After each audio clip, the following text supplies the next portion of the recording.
We covered one on the last show. We did? Yeah, Willow Wilson taking over the book. Okay, I can't remember that far back. I flush the short-term memory. Ginkgo, son. Get some ginkgo. I flush the short-term memory every chance I get. Great. Now I have to wipe his brain to make him forget all he's seen.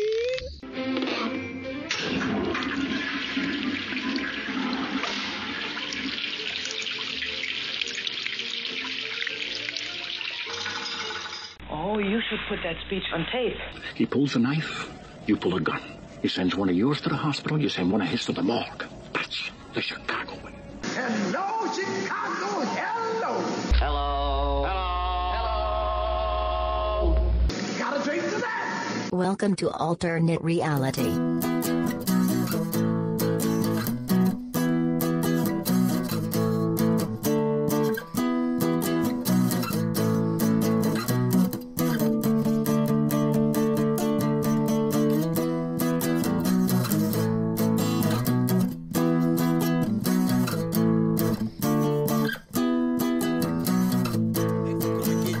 By that guru messed him up. Yeah, he was going down to Mexico for these alternative. McQueen was? Yeah. That was big news. That's what Andy Kaufman did. Yeah, that was big news about him going down there. They kept saying the actor Steve McQueen was built for what?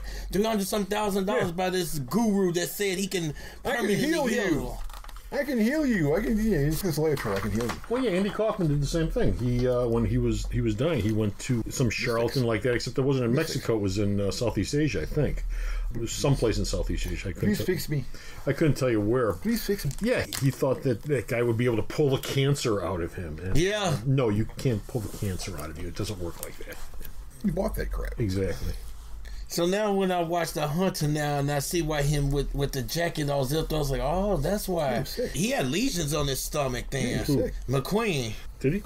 Yeah, the last movie he shot downtown. I saw The Hunter. Not the Hunter, yeah. He played a bounty hunter. Yeah, he looks absolutely horrible. Well, that wasn't like the first movie that was made in Chicago, but that was the big first movie that was made in Chicago. Steve McQueen, and they did that stunt off of Marina Towers. And I was standing there watching them do that stunt because they were like, come watch us do this. And so I went down there and said, yeah, we're all standing around Marina City on the bridge. We're looking for the stunt. And we watched the stunt. Please, come down. We want you all to see this. Car coming off the building. Please come and watch us. Yeah, that was the type of thing. They didn't want to keep people away. No, they were like encouraging people. Please come down and see this because this is something huge. This is something big. They shot that car off of like the 35th or 40th floor, and it does a big arc right into the Chicago River. It's probably still down there. No, I remember that. Yeah, they didn't pull it back up. They did? No, they did not. No, the car stayed down there. What the hell? I remember still standing there, and when it was over with and they broke that car. No, they did not make a move to get that car out of the river. That car stayed down there. Great. The car's still down there. So it's part of the landscape. It's part of the landscape now. Well, somebody should pull it out. It's a collector's item. I'm assuming it's been calcified as part of the foundation. Oh, no. I don't think there's any calcification going on in Chicago River. I am sure the acids are eating it away. Oh, man. That area by the stockyards, too. Well, you get that line into the fugitive going, so if you can paint the river green during St. Patrick's Day, why can't you paint it blue for the rest of the year? You don't want to know what they put in that. There's no secret because they tell you this is what we put in the river to make it green. Yeah. Well, of course it's not a secret. You've got the fire department out there dumping it in there. They go out of their way to let people videotape it. Yeah, we'll be doing it at such and such time. Be sure to come out and see it. Come and watch it. It's a show. Thing goes from being that army green to a emerald green. See, it's more green now. Since you have the river walk, it's actually closer to normal river color now. Because everyone's walking up and down there. When does those fish start growing legs and start coming up out of the thing and start going, the takeover starts now? I've never seen any fish in that river. They probably are there. I've just never seen them. Well, the thing that amazes me is they've got ducks in that river. Yeah. I saw that back in 1970, 71, when I would go to Frank's on Clark and Kinsey. Yeah, there are ducks floating around in the river next to the docks. Yeah, the ducks are still there. And it's like, what does the bottom half of their body look like? The ducks are there, and the people in the boats just skeletons sticking out. The ducks are there. And they got a little pattern and they're moving. Everybody's walking on the river, walking there, looking, and going, you can sit there and you can eat now. No, I wouldn't pass that. That's where the ducks come from. People toss food into the river to feed them. People who lived alongside the river. There's an Apple store down there. Yeah.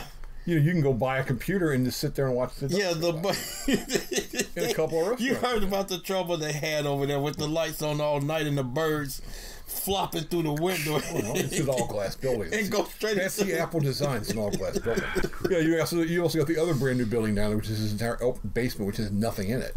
The sun's just reflecting off it and going the other way because they can't rent that basement out. Nobody wants it. And you know what? That's all in the greatest city in the world. The great city of Chicago. The wonderful city of Chicago. The wonderful city of Chicago. Chicago. Wonderful city of Chicago. Wonderful city of Chicago. And the one landmark that you didn't mention, the wonderful city of Chicago, is alternate reality. Located at the intersection of 111th and Kedzie. Beautiful downtown Mount Greenwood. Alternate reality. Relevant comics 15% off every day for everyone. Hey, folks. Comic Book Man here. Welcome to the alternate reality. The store's semi-weekly, almost weekly, kind of weekly podcast coming to you, like I said, from the intersection of 111th and Kedzie. And joining me again today is the man himself, the man of music, the man of musical notes. Fall Out Boy? Rod Flash. Hello, humans. Fall Out Boy, really? Hello, humans. Yeah, hello, humans. Hello, humans. And joining him, as always, is the guardian of forever himself, the man who waits a question all the time so he can answer it after a millennium, the one and only Bo. Hello, Bo. Man, he's a mope. Anyway, this will be... It's a Art Kearney moment. This will be our all-news update. San Diego, the Comic-Con, just happened like a week ago. Extra day. Our time. Yeah, it was actually a 5-day con. And so this newscast... Wednesday through Sunday. This newscast will be nothing but news that came out of San Diego, because I told Bo...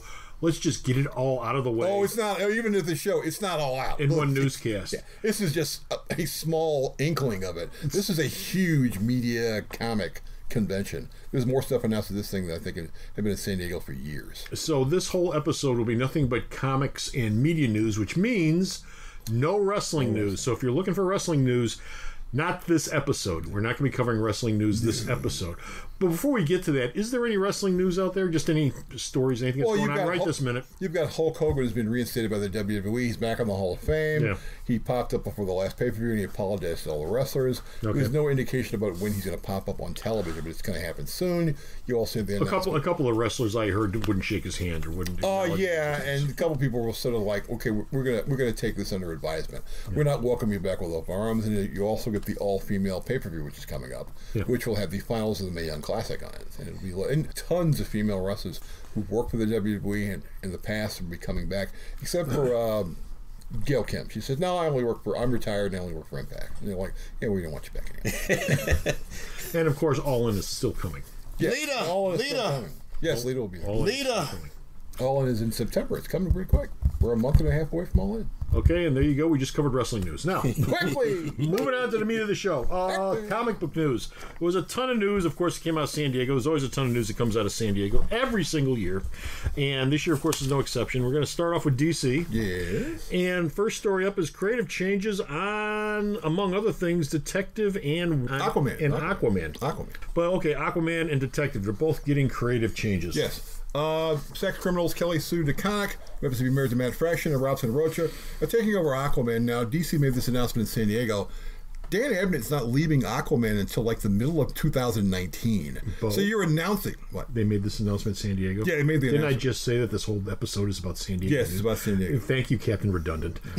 But I'm telling you. You don't have to say that with every story. They're not going to be taking over the book anytime soon. Okay. So they've got a long time to get this book in the can. So if this book ships late, it's on them. Well, when does Abnett's term on the book? Abnett's got about another 8 months left on this book. Well, that's going to cover the movie when it comes out. Yes, it will. He'll be on the book when the movie comes out. He'll be on the book when the movie comes out. Well, why are they making this announcement if they're not even going to take over for close to a year? The rumor was she was already taking over Aquaman, so I guess he wanted to get ahead of it. Her Aquaman story will be set up in a Justice League arc, which will be revolving around Aquaman, who's going to be the big deal because apparently the movie is quite good.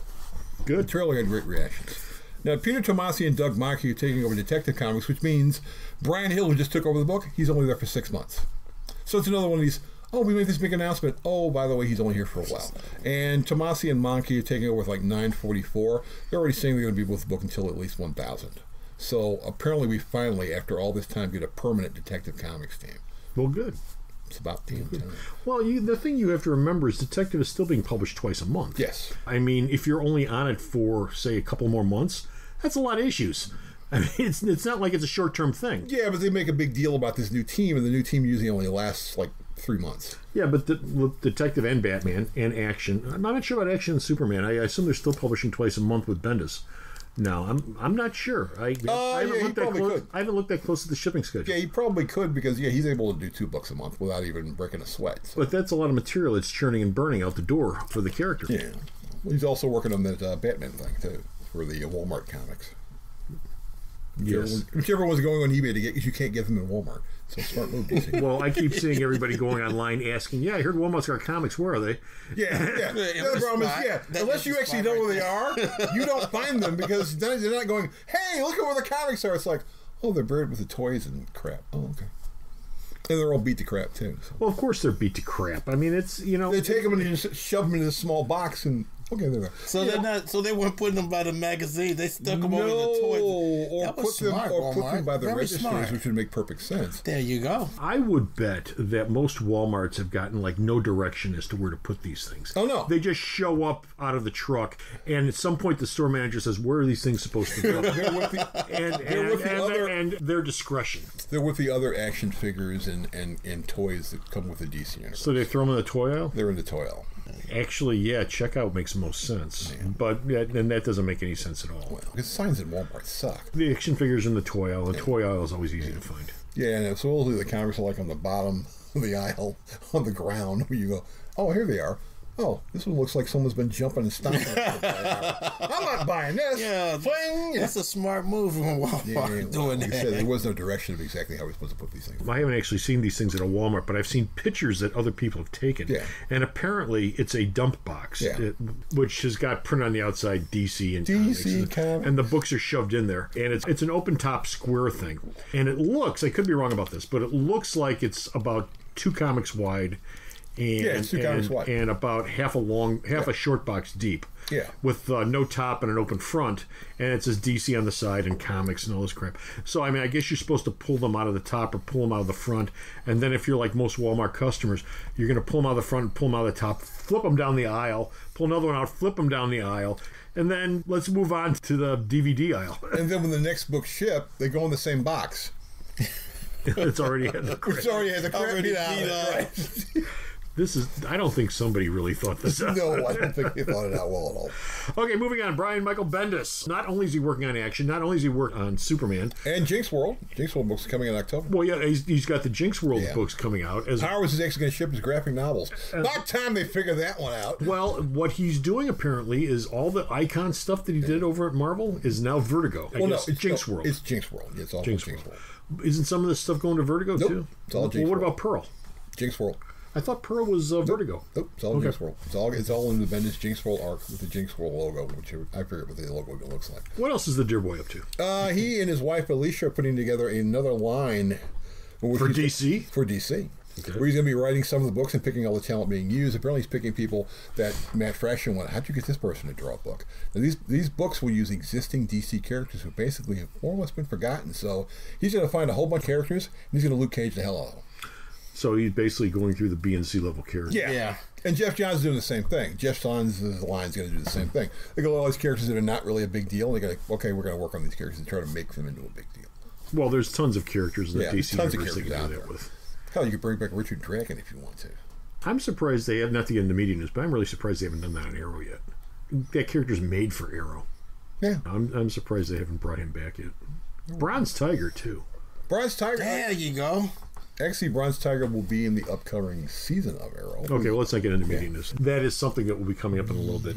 Moving on, Grant Morrison is doing some work at DC, and among other things... He's coming back. Among other things, he's doing Green Lantern Space Cop. The Green Lantern. Not Green Lantern, the Green Lantern. It's 12 issues. They said, Grant, come up with an idea. He goes, I got 12 issues. And they went, okay, we'll go for it. And yeah, Space Cop.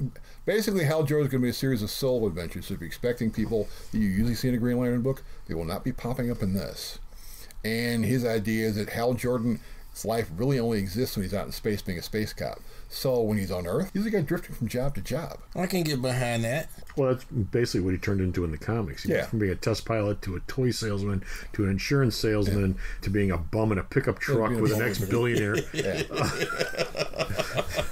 To being, why the hell am I wasting my time with all this? I'll just be a space cop. I'll just be a space cop. Yeah, space cop. Yeah, so it's Grant Morrison's Hal Jordan space cop. He says it's going to be police procedural. So Hal it's going to Jordan, be Law and Order. Hal Jordan makes a lot more sense not having a secret identity and not having a job and just being 24/7 space cop. Space cop. This is my sector. It's a big sector. I mean, not that he can't be Hal Jordan, but I mean, what's the point in setting up a whole secret identity for him when he has to spend half his time I gotta go patrolling a sector of space? Yeah, it's like, I gotta go. 2814. Why would he have to be? So that's what's going on. Gotta go. Yeah. There you go. So it's like, well, Hal, you came back home and you got like 6 months of the mail.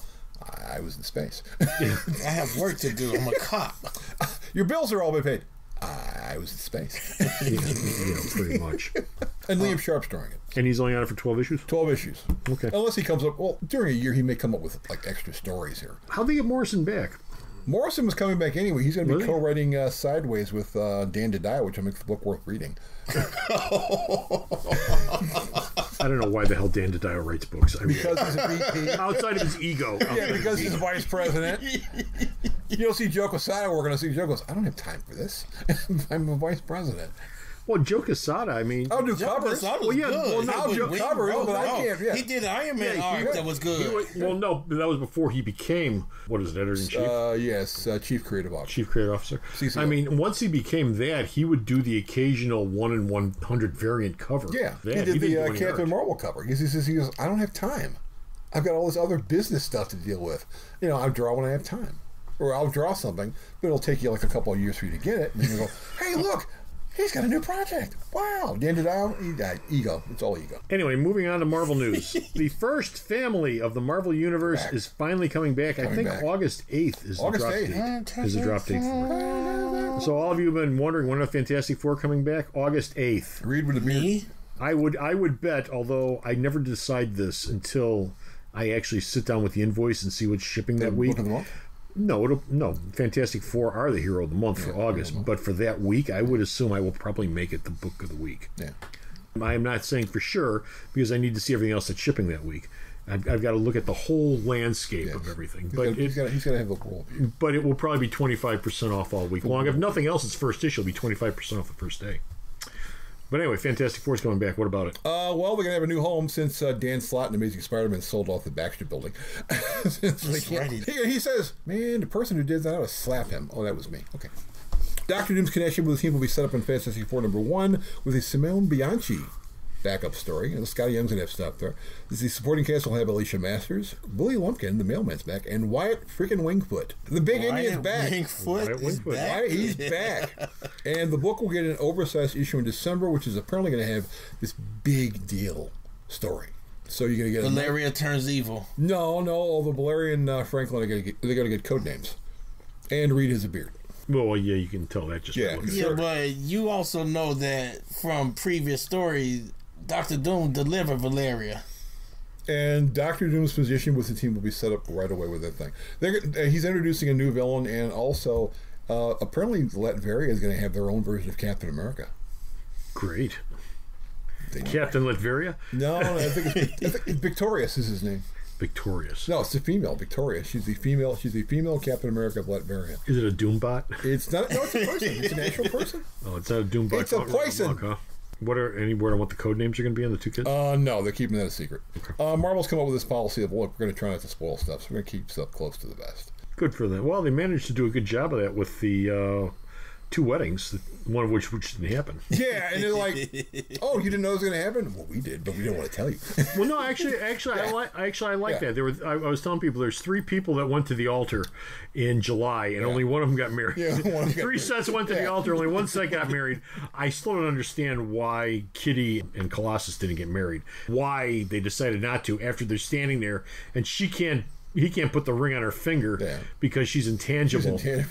Well, okay, but I mean, this is not their first rodeo. I mean, she was too nervous. She couldn't relax. So maybe the divorce from Star-Lord wasn't complete. That could be. But the Rogan Gambit thing, that really surprised me. I didn't think of that. I didn't see that. It came out of nowhere. It's like, where the hell did that come from? Where's that? Huh? What? Them? Oh, that? What the? My thing was, it was about time. What took them so long? And they're on the first issue of Mr. and Mrs. X Ship this week, and they're on their cosmic honeymoon. And apparently issue 2 will have Deadpool show up because everyone loves Deadpool. Yeah. Everyone loves Deadpool. Everyone loves Deadpool. No, not quite. Oh, everyone loves Deadpool. You know who else doesn't love Deadpool? Who? Chris Claremont. Chris Claremont loves Deadpool. Why would he love Deadpool? It's got nothing to do with anything he ever created. Because he likes That's Rob Liefeld. Yeah, Rob Liefeld really loves Deadpool. I bet he does. And maybe the says it goes, thanks for the check. But yeah, Claremont's back, boys and girls. Claremont's back. Remember we talked a whole bunch of shows ago about something called X-Men Black, which is supposed to be a black X-Men team. Dark Team. Actually, it's a series of one-shots featuring X-Men villains, and the Magneto one-shot is being written by Chris Claremont. Now, clear this up for a lot of people who've just gone off the deep end hearing that. Is it an African-American team, or is it just a black ops? It's just a black... It's called X-Men Black because they're all villains. Okay. Oh, boy. So Magneto, Emma Frost, they're all Mystique. Well, the Phoenix book is called Red only because of her hair. Yeah, and people said, well, they got gold, they got black. So they actually came up to the conclusion that X-Men Black was going to be a black. No, I'm sure that there's some people out there who are thinking that. X-Men Black. Bring back Maggot. When the rumors came out, X-Men Black was supposed to be another version of X-Force. And that's what it's called, X-Men Black, because Magneto's becoming a little more and more like the evil Magneto in the comics right now. Okay. But yeah, Claremont's working on that, and Uncanny X-Men will be coming back in November from a creative team. And Marvel said, we're not going to tell you yet, but when we do, you're going to really like it. So why is he coming back to the X-Men? I mean, if he's coming back, why doesn't he write something else? They asked him. Well, Claremont is basically attached to the X-Men for the rest of his natural life. Yeah. Well, and so if he doesn't have to be. It's probably end up on the tombstone. Here lies Chris Claremont. Claremont. He's the one who made the X-Men a big freaking deal. And Claremont goes, I like the X-Men, so why wouldn't I come back and do this? He doesn't need the money at this point. Claremont's more or less semi-retired. I thought he burned himself out on that book a long time ago. How long ago was? Yeah, but he hadn't worked on that book for how long? 15, 20 years, 25. And the X-Men number 4, I believe, was his last issue. That would be the first appearance of Omega Red, so that would be 1991, 92. Okay. Well, then he took off to DC to do absolutely nothing, but he came back to Marvel then after that. I think he picked up in the X-Men books. He came back to the Marvel, and didn't he do Exiles or some other X-Men? He did something. Yeah, but he didn't do the X-Men. He didn't do the X-Men. He worked on the X-Men. He did Excalibur. But yeah, he says, yeah, I'll come back. I don't mind. Marvel's got no problem bringing people from the past back who feel like working on books that they made their names with. David Michelini's coming back to do a story for the Venom annual. David Michelini co-created Venom. He hasn't worked in that character since then. 30-something years ago. Man. And he's another guy who hasn't worked in comics for quite some time. But he's David Michelini. So I hear that there's actually some Miracleman news out there, which is amazing because I thought Marvel stopped giving a damn about it. No. I assume that they did all those reprints and they didn't sell worth a damn, and Marvel said, well, okay, put this back on the shelf and let's forget about it. Well, Neil Gaiman was writing scripts and Mark Buckingham was still working on the terms of the end of his DC contract. And so now apparently all the issues for the final arc that they were planning on years ago, they're all in the can. And so they'll be coming out in 2019. So their final arc is coming. But yeah, they said, he's been working on the book ever since. And Buckingham, when you ask him, he go, I'm working on it. And Gaiman goes, yeah, I'm working on it. I got all this other stuff to do, but I'm working on it. The scripts are in. Maybe they're trying to find it hard to top that last storyline they want. The infamous kid Miracleman. Yeah, but this is a prestige thing. This is like an older reader's thing. It's young readers are gonna go, what the hell is this? And they're gonna go, oh, by the way, this is who it is. And when he's done, pop up in the Avengers or something, because he's Miracleman. Well, if Marvel owns him, they can have him pop up wherever they want. Right, he can pop up anywhere else. He can pop up in Champions for all we care. Hang out in Fantastic Four. Although considering he's basically Superman. Yeah. Even though, yes, I know he's Captain Marvel. Aquaman. Well, Shazam. He's Shazam. He's Shazam Captain Marvel. Kimota! But he's basically on a Superman level of power. I would imagine Jason Aaron's going, please let me get a hold of Marvel. Can I use him? Please? And Marvel's like, yeah, you can use him. That's it for Marvel news? That's it for Marvel. Okay, moving on to indie news. Gail Simone had a big announcement at San Diego, like right at the beginning. I think it was Thursday. It was one of the first Wednesday. It was Wednesday. One of the first news stories. They counted an extra day. Gail Simone, who's been slaving away in comics now for at least 20 years. At least 20 years. And who's written just about every B book you can think of, everything from Ghost Riders to Birds of Prey to Batgirl to... Current Domino. The Current Domino. Yeah, the Current Domino. She's taking over as Chief Creative Officer? Chief Creative Officer. Everything runs through her.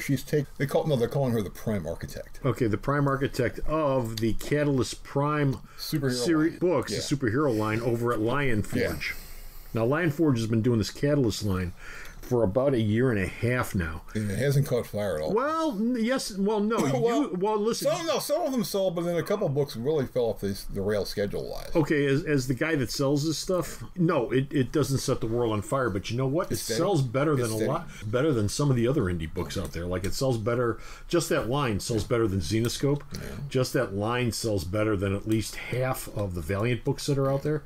I mean, the rest of the Lion Forge line doesn't sell at all. But those books, the superhero stuff, those books do. Those books do at least double to triple the rest of the numbers in the rest of the Lion Forge. The thing that I liked about this story when I first heard it was, I've always assumed that Gail has not been able to break through a glass ceiling over in comics. I mean, they give her a lot of B characters and she can do pretty much whatever she wants, but she never gets Spider-Man, or she never gets Batman. She gets Wonder Woman. She gets one. Yeah, put the girl on the girl book. Oh, yeah. Which is fine. But I mean, she never gets the big guns. I'm not sure she's ever had any interest in doing any editor stuff, but I don't think she's ever done any editors. No, she really hasn't. So this, I can't see this as being anything but a good fit for both parties. Yeah. Gail gets to work with a company that's basically giving her carte blanche to do whatever she wants with these already existing characters, which she can make something out of. So she gets to be editor, and she gets to do all this creative work. And on the Lion Forge side, they get somebody extremely talented to come in and play with their characters and help to make them money. This I said when I first heard this is a win-win for both sides. This is Warren Ellis taking over the X-Men books. Okay. I'm not writing any of them, but I'll pick the teams. No, she's not writing them. I'll tweak. Yeah, she's writing none of these books. She's just everything that the books are going, they also got to go through her. And so she can tweak and change. And she said, no creative changes. She's like, I like the people who are there. So these people will still be around. And she's not taking over any books, although she did say she's going to cut it down to like 4 books a month. Yeah. She says, we're not going to get to the point where you're publishing more than 4. 1 book a week is just fine. They're doing, I think, 6 books now. Cell, Astonishing, Noble, Superb. I forget what the other ones are. There's an I in there someplace. But they're doing, I think, 6 titles right now. It seems like something ships almost every week. But if you actually look at how often the books themselves come out, they don't seem to be shipping. Yeah. They're not terribly late, but they'll ship like every... one title will ship like every 5 to 8 weeks. Well, is it Noble or Cell? Well, Noble's the African-American book. Yeah, which has been... basically just it's been off schedule for about 4 months. Yeah, it hasn't popped up. And Noble was the first one to catch fire out of that group. A lot of my African American customers, they jumped on that book because it's aimed towards them. Like I said, it's not a huge seller, but I mean it sells more copies than Incognito sold. Ain't saying even that and it sells about half as many copies as Black Lightning, which isn't bad. I mean, Black Lightning's not a huge seller either, but it's in the bottom third of DC sales. I think that if they could do the bottom third of DC sales, they'd be thrilled. They'd be real happy. They'd be like, we made money, yeah. Okay. So she's taking that over. She's taking them over. Moving on, Hellboy. I just ran the story today, as a matter of fact, on the website. So if you go to the store's website, you'll see the story. But apparently the future of Hellboy is not nearly as dire as people think it is. You've got him continuing with future adventures. The end of the BRPD, the Devil You Know thing, was supposed to be the last incarnation of anything Hellboy related. But Mike Mignola had a couple more ideas in his mind. So they've announced 3 new books coming out of the universe. Now, Mignola's not writing any of these. No, Mignola is writing. He's writing. Oh, he is? He's writing 2 of them. He's not drawing anything. He'll do covers. I thought that was the thing, because I was going through your story. Yeah. He doesn't have time because he has other projects he wants to work on. So he's not really doing much with these books, so he's dumping it off on other people. No, he's working with co-writers for the scripts he wrote. He was working on, he did covers. He was working on a non-Hellboy related book. He said he got about 19 pages into it. And he said, I don't like it. So he just tossed it. And his announcement was he was going to go into painting. He was going to just do painting. He did a political cartoon, which was like huge. And people went, you do political stuff? He goes, yeah, I'm not, I'm human. He's got 3 books coming out this year. You got a Crimson Lotus miniseries featuring Lobster Johnson. Mm-hmm. The original Lobster Johnson. It's a 30-year story. You got Hellboy, the BRPD 1956, which will have Hellboy before Hellboy went off to Mexico. And at the end of the year, you're going to get the Hellboy Winter Christmas special, which will have a whole bunch of stuff. And we assume that by the time we get to the end of 2019, maybe Hellboy's done. Because the movie's coming out. The movie, definitely. Oh, are they doing a movie? Yes. Yeah, the movie's coming out. Yes. When the movie comes out... Is this Hellboy 3? No, this is a reboot. Oh, the reboot. The reboot. That's right. This is a reboot from the guy from Stranger Place. Right. Stranger Things. And so, yeah, when the movie comes out, people are going to go, well, is there any Hellboy comics out there? You know, because you can sell them on trades. No. What? No? No, you're dreaming. We can only hope. No. We can only hope. No, people will not be flooding in the store looking for Hellboy books when the movie comes out. Maybe 2 or 3 over Not even 1 1/4. Not even 1 1/4? I remember watching Golden Army thinking the special effects and how it looked good and everything. Yeah. No, I think this book is actually going to pick up. No such luck. No. Hellboy is a niche character who has its own ingrown, very inbred audience. It doesn't expand. But there are people that will probably go, graphic novels. They pick up some graphic novels. Hellboy comics, probably not, but a couple graphic novels. Okay, that's it for comic news. We're going to take a break then. And when we come back, we're going to do media news. Every Sunday is super at Alternate Reality with our Super Sunday Sale. Each Sunday we pick a different character, family, or publisher, and we discount all of their comics and trade paperbacks 25% off all day long. What we pick for the sale is different each week, but each Sunday you'll save 25% off. And that's all day long, all day Sunday, only at Alternate Reality. And we're back. Bo? Yes? What's up with Netflix? They got all sorts of projects that they announced at San Diego. They got everything going. What's some of the stuff they talked about? Well, so far this year, they have 700 original TV shows and movies on the service. So that means if you went to Netflix every day and picked 4 things, by the end of the year, you still wouldn't even be close to any of the things they have. Take my money, Take your money. They're going to spend at least $8 billion in content next year. So they're making more stuff. They're making a Michael Bay Ryan Reynolds film, which has a budget right now of $150 million. This is for a streaming network. This isn't for a studio. This is for a streaming network. They're also thinking about buying movie theaters. Because Netflix films made for the Netflix... To put them out of business so you stay home and watch your videos on TV. No, Netflix films are not, under current rules, any more eligible for Oscars. You've got to run these movies in theaters. And so they're thinking about buying some theaters in New York and LA. You would basically book the thing. You would run stuff that's already on Netflix now. You would book an original project on there for like a week, which makes it eligible for the Oscars. So Will Smith, there's hope for you. That's going to piss the Oscar committee off. They deserve it. They made the move because this year the Oscars said no, your films don't count.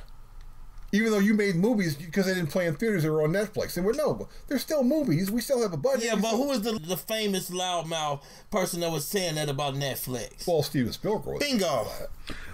But if you're a network and you run one of your movies. Yeah. ABC Movie of the Week, say, and you run it in a movie theater. Does that make you Oscar eligible? If you're in a theater, yeah. Even if it's a TV movie, which normally run under TV. If it runs in a theater, it is eligible for the Oscars. It has to run in a movie theater. Oh, they're going to change that rule. You watch. They are going to lawyer their way around that. Well, the major networks are not going to try that anyway. Yeah. No, but with Netflix, they are going to try that. What's on the major networks? Well, of course, if you look at the Inhumans being in IMAX theaters and how well that went over, the networks will be trying to run movies in theaters. All the people who own the major regular TV networks, they already have movie studios. Yeah. So they don't need to do it. Netflix is just a streaming service, which has like 135 million customers right now, and the number keeps going up. And up. And up and up and up. Yeah, I know. Dun-dun. Okay, at San Diego, somebody had a coming out party at San Diego. A big coming out. 2 panels, not 1. 2 panels. Jodie Whittaker invaded San Diego. She had a panel by herself on like Friday, and they had a Doctor Who panel on Saturday. And she also went to some sort of beauty thing. Yeah, she went to a runway walk beauty thing, which they were holding there. I'm not sure if this event was staged for her and it wasn't a real thing, or if this was an actual fashion thing that they do there. Because the impression I got was it was sort of a fashion thing, and she sort of crashed it, which they were happy with. Because one of the things she talked about in her panel was the new Doctor Who outfit. That's all her. She came up with the look of that character. She gave Chris Chibnall a ream of outfits she wanted to wear, and then she picked that one. So her look is one she picked. She came up with her whole visual look. She's the only person ever in Doctor Who history who's done that. This is what I want to look like. Well, now the BBC set up her coming out party before this thing. Oh, yeah. But her and the rest of the cast, and Chibnall, they hit San Diego hard. They were there, like I said, they were there Friday and Saturday. Yeah, they were Friday and Saturday, and they did all sorts of events. Not just panel discussions, but like I said, that beauty contest thing, parties. I heard she spent a lot of time walking the aisles and meeting people. There's tons of pictures of her talking to fans and taking pictures. Yeah, she's walking around. She was doing Mark Hamill. Mark Hamill was walking around the floor in an outfit, interacting with people, and they didn't even know it was Mark Hamill. And he's like, "Hi, I'm Mark Hamill. I'm wearing his bunny outfit." Didn't Ryan Reynolds do that too? Ryan Reynolds did that last year, didn't he? No. Henry Cavill did it last year. Cavill. And last year, Walter White did it. He walked around in an outfit. As Walter White. He walked around in Walter White. Yeah, and people didn't know it was Walter White. Now, and he took off the Walter White mask, and he's, hey, good mask underneath. Hey, look at me. Now the season will be 10 episodes. Right. Actually, it's going to be 11 episodes. Chibnall basically said, yeah, we're doing this Christmas special. Her friends will no longer be called companions. They'll be called friends. Because she goes, why would you call them companions? What would be the point? And it'll be one continuous storyline. So if you're going, are the Daleks going to show up? No. Not first season. No. Is Missy going to show up? No. Nothing you've ever seen on Doctor Who is ever going to pop up on this first season. It's going to be all new stuff. So like what Matt Smith's first season was up until like maybe the 5th or 6th episode. Yeah. Well, the Weeping Angel showed up first season, but that was a Moffat creation under David Tennant. Yeah. So they already existed, but that was one of Moffat's creations. So. Yeah, and the other fun part is there will be the first black female Doctor Who writer is going to be popping up this year. Half the episodes are going to be directed by women. Half of the women who edit the show are going to be women. So this is going to be very women happy. And Chris Chibnall says everyone should have a chance to be part of this, and everyone should be able to participate.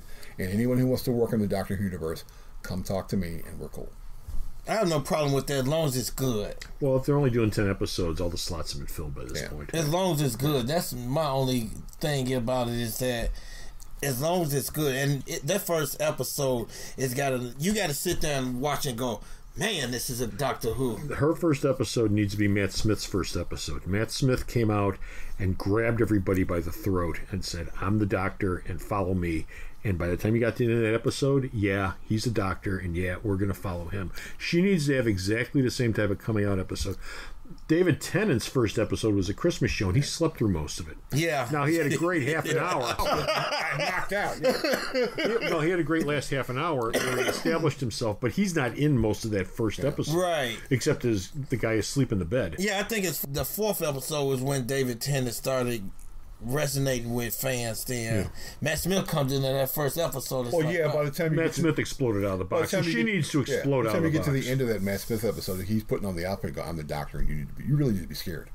I'm protecting this place, you need to go. And she needs to establish herself pretty much the same way, if for no other reason than because she's the first female Doctor, and there is a large contingent of fans out there whose attitude is, prove it to me. Yeah, and show me something. There's also a large contingent of fans who are going, we like it, she's a female, and we enjoy the acting. I understand that, but you can't fly on one wing. Yeah. You've got to win over the other side, too. And the advantage is she's a great actress. Yeah, and she's a good actress. Yeah. I've always said, if she's a good actress, that's all that matters. I don't want a guy who's a lousy actor being thrown in the role. You've got to be a good actor, good actress, in order to pull it off. If you're not that, it doesn't matter whether you're male or female, black or white. And she'll have goofy friends. Well, one goofy friend, and the other two are some more serious. Well, the one's older guy. Yeah, going to be the goofy one. He's a middle-aged guy. And then it looks like there's an Indian female and a black male friend, companion. Right, they're friends. And so he's like, why am I here? And the Indian female is like, I'm hanging out with the Doctor. This is so cool. This is great. I got the Doctor. This is cool. This is great. There'd be 4 of them bouncing around the TARDIS. Yeah, every episode. Yeah, but the TARDIS is supposed to be new too, right? The TARDIS will be completely new. You already get. I'm assuming you probably got it in your thing. They've already showed the new sonic screwdriver. Yeah, it's curved. Yeah, it's got a curved handle. Yeah, it's curved. It's not even going to be shot the same.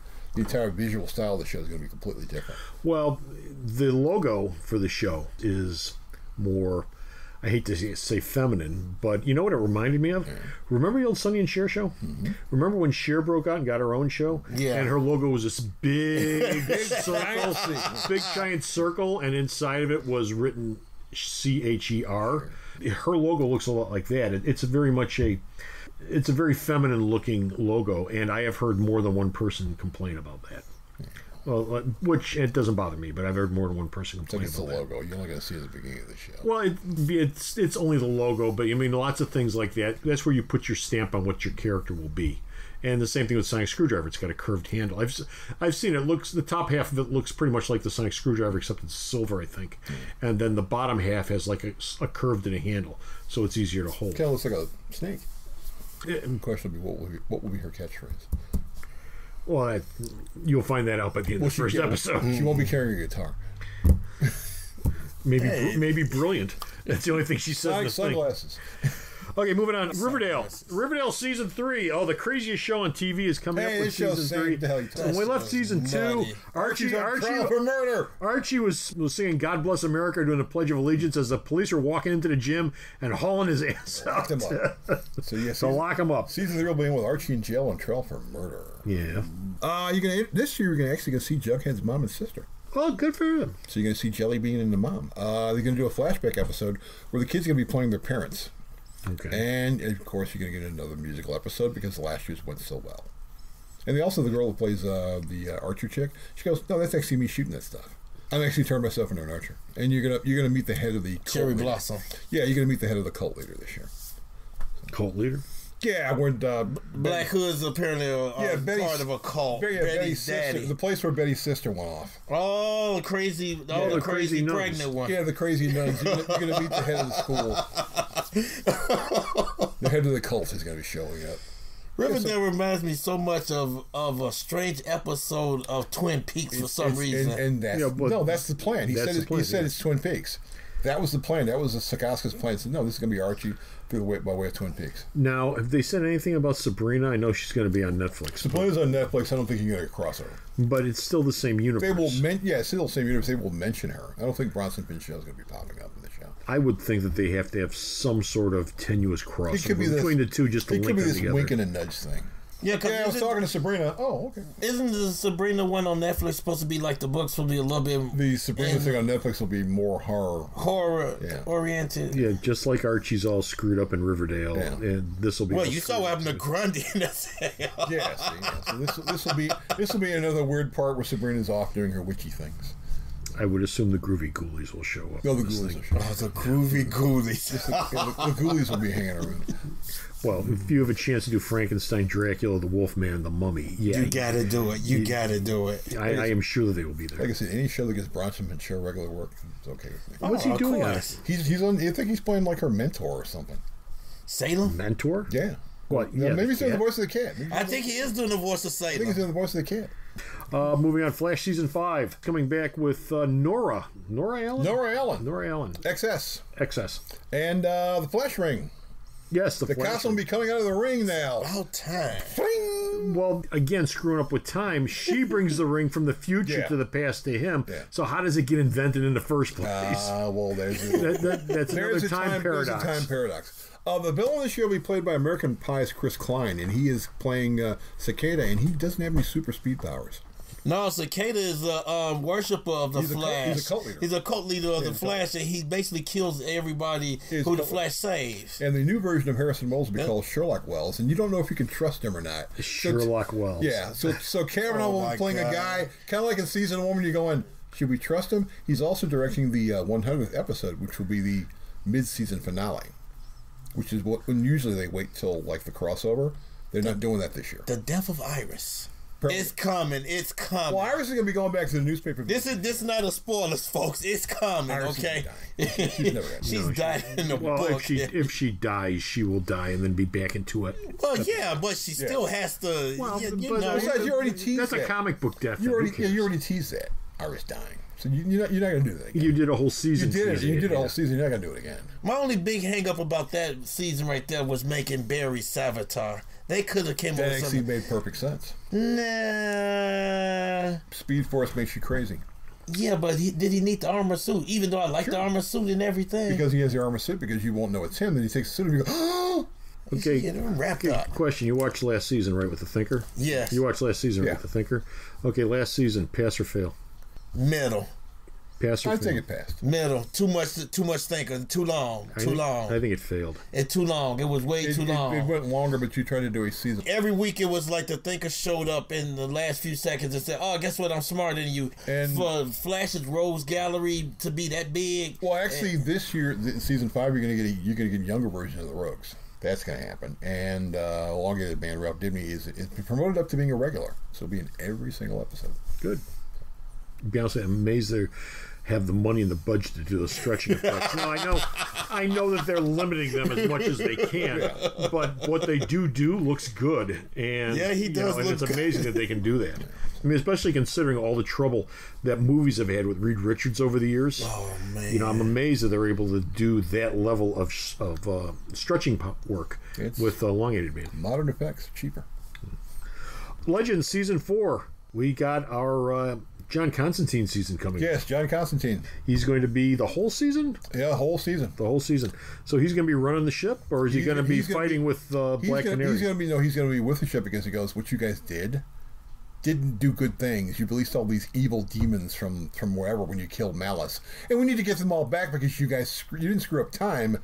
You screwed up with this mystical stuff. So he'll be a regular. So you screwed up the Magic Realm. You screwed up the Magic Realm. You're going to get Ramona Young as a new character. You're going to meet Nate's father, who's going to be played by, of all people, Biff from Back to the Future. Oh, really? He's going to be playing Commander Steel. Really? Yes. That's going to be a good thing, bringing Biff in. Bebo's coming back.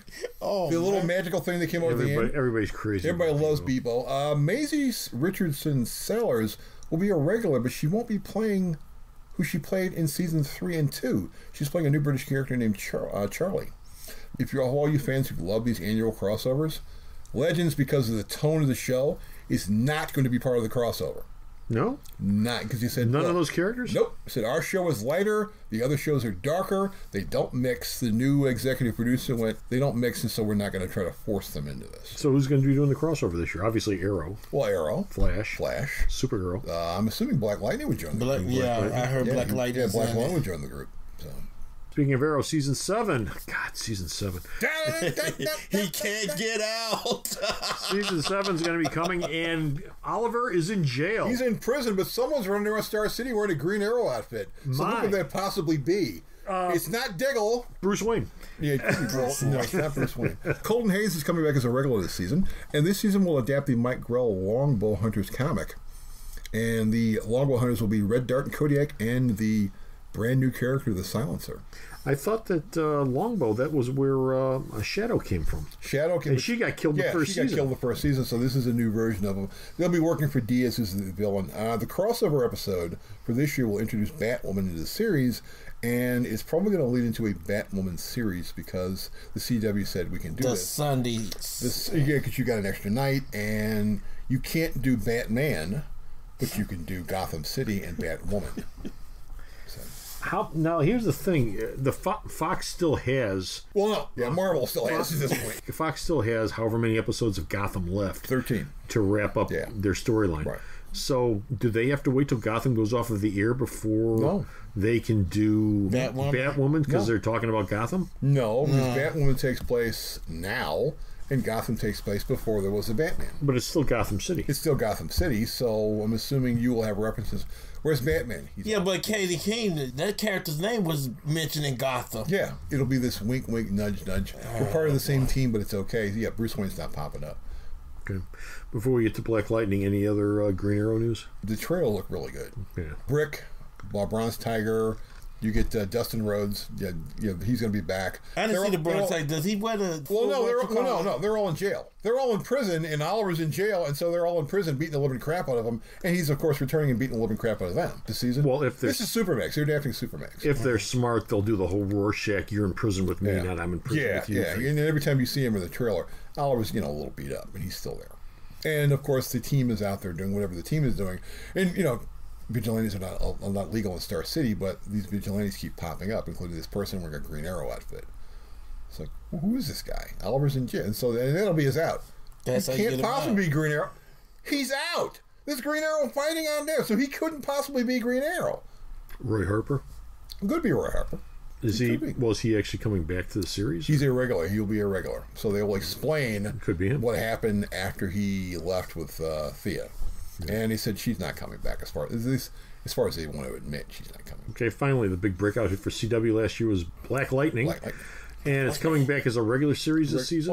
Not 6 episodes? Same amount of episodes. Another six same amount of episodes as Legend of Tomorrow. Actually, Black Lightning Season 1 just came out on Blu-ray DVD this week. Yeah, but that wasn't even half the season. It wasn't 6 episodes. It was like 10, wasn't it? Yeah, 10 episodes. It was like short. It was because they split it up in around November and they came back on. Yeah, because the box set looks like all the other CW shows. Because I picked up the box set Thursday. Because I'm like, I didn't know this was out. Okay, pick this up. Khalil Payne, Painkiller, will be a regular this year, and we'll find out what exactly is inside Tobias Whale's briefcase that he got from Greg Henry. The thing that makes him so happy. The thing that makes him so happy, because apparently this will determine the future of Freehold. And I'm assuming this year, at some point, the police lieutenant will realize, Jefferson, you're Black Lightning. Duh. Well, no, because if you notice from the way they shoot Black Lightning, his eyes glows for one thing. That's but it's like it's not really much of a leap if you look at him and go. I know. Wait a minute. Same 5 o'clock shadow. And you got the same. Your mask is clear. I have said from the beginning, he needs the mask with the fro. He needs the mask with the great big mod squad. That fro's not coming back. Unless you have weapons hidden in it. Okay, that's it. We're going to take a break. We're done with media news, and when we come back, it'll be time for the Rorschach test. Located at the intersection of 111th and Kedzie in the heart of beautiful downtown Mount Greenwood, Alternate Reality is the only brick-and-mortar store that discounts all new comics 15% off every day for everyone, and that's been since 1994. And all brand new first issues are discounted at 25% off every new Comic Wednesday. So stop on down and save some money. Okay, and we're back. It's time once again for the Rorschach test, folks. Does he have that as the intro? Yeah, that was known as the intro. Time once again for the Rorschach test. I'm going to give you a word or words, and I want you to tell me the very first thing that comes to your mind. Bo, yes, you're going to go first. Rod, you're going to go second. Okay, and the word is, or the words are, cheese fries. Incredible. Cheese fries make regular French fries better, but you know what makes them even better? What? Bacon. Bacon cheese fries. Bacon cheese fries. Where do you get bacon cheese fries at? You can get them at or you just make them yourself. You can get them at White Castles. They make those at White Castles? Yeah. Okay. Yeah, and a whole bunch of places. Yeah. Same thing with you get bacon, mac and cheese, but no, cheese fries are great. Okay. Every time I go to Portillo's, I get the cheese fries. If Five Guys made cheese fries, I'd be in heaven. Why don't they make cheese fries? It would seem simple. Because they already sell fries. They sell them by the bucket over there. Well, they sell fries. You put them in and you fry them, and you put them in the bag, and you put the whole thing in there. I think adding cheese. You could probably ask them. They don't do any melted cheese stuff at all at Five Guys. But I'm sure at some point people will go, why don't you just give cups of melted cheese? Put some cheese on there. People could just dip the cheese, onto the fries and eat them. But no, cheese fries are great. You shouldn't eat a lot of them. Why not? Because they're clogging your arteries. Yeah, they clog your arteries. Too much cheese clogs your arteries. Well, anything with melted cheese is going to clog your arteries. I went to White Castles this week. And I go to White Castles like twice a year. So I went in. I got double cheeseburgers and some fries. Knocked it out. It was great. Now, would I do that on a regular basis? Hell no. No. It's a White Castle's 4 blocks from my house. You think I walk up to the White Castles to get food? No, I go there twice a year. Twice, maybe 3 times a year. That's it. Too much of a good thing. Okay. Rod, what was the first thing you thought of? Okay. That's my artery. No. I'll tell you even better than that. Put some chili with it. chili cheese fries. Yeah, see, the whole chili cheese fries, it's like me with chili dogs. I'm not a huge chili dog fan. I can eat a chili dog, but I don't go out of the way to put chili on a hot dog. There was a restaurant across the street from where I worked at in a hotel. It was called C&D's, and every week I was known for getting chili cheese fries for like $5.50. And that's how I knew the price was.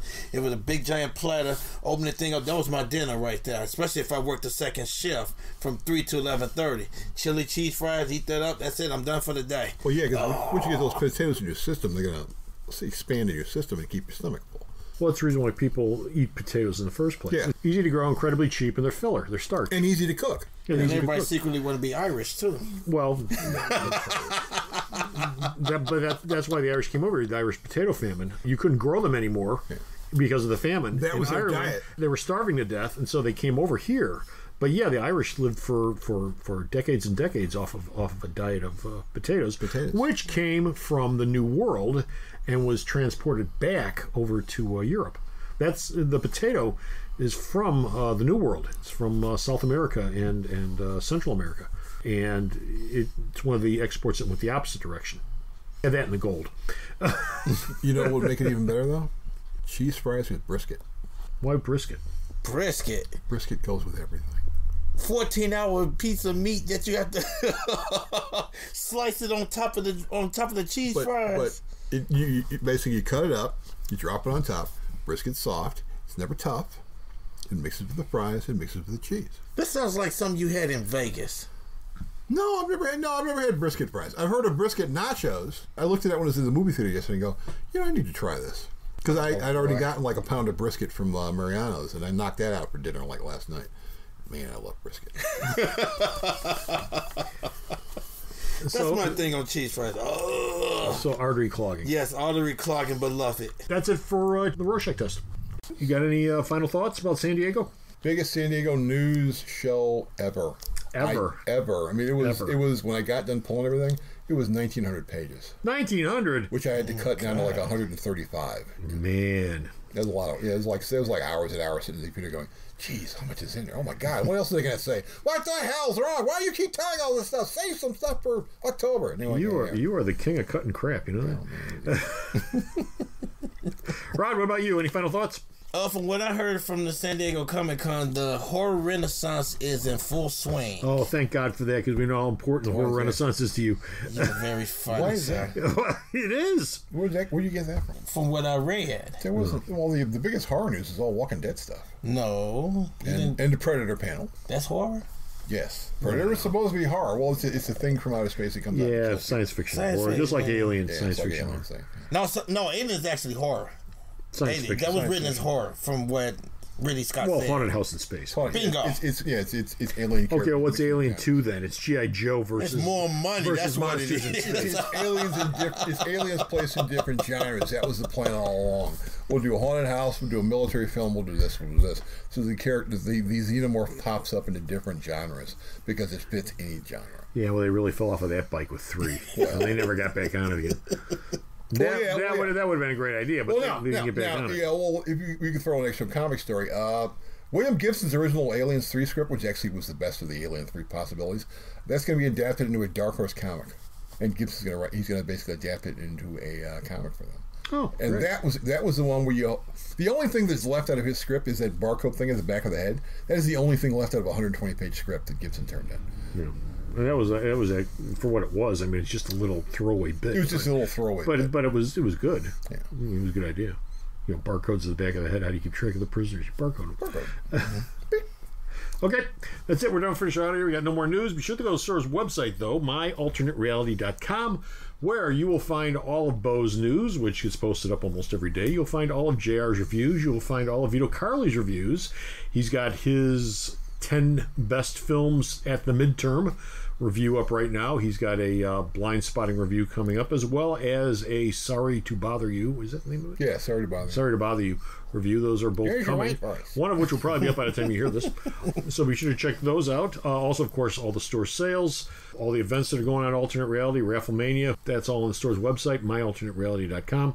And until next time, this is Comic Book Man saying, Rod, have fun, kids. Okay, have fun. And Bo, Stay frosty, kids. Stay frosty. And this is me saying, I learned these words of wisdom just before the con began. Yes. And they've stayed with me right down to this moment. They'll probably stay with me the rest of my life. F Batman!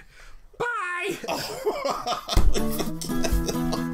Thanks a lot for listening. If you enjoyed this show, please like and share it with all your friends. We value your feedback, so drop us a question, comment, show idea, or complaint either at arcomics@msn.com or, if provided, in the comments section down below on this platform. The opinions expressed in this episode are solely those of the individuals and not necessarily those of Alternate Reality Incorporated. This show is, as always, coming to you from the Alternate Reality Comic Shop, located in the heart of beautiful downtown Mount Greenwood at the intersection of 111th and Kedzie, serving Chicago comics fandom since 1994. You want to take it from the top? Yeah, let's try it.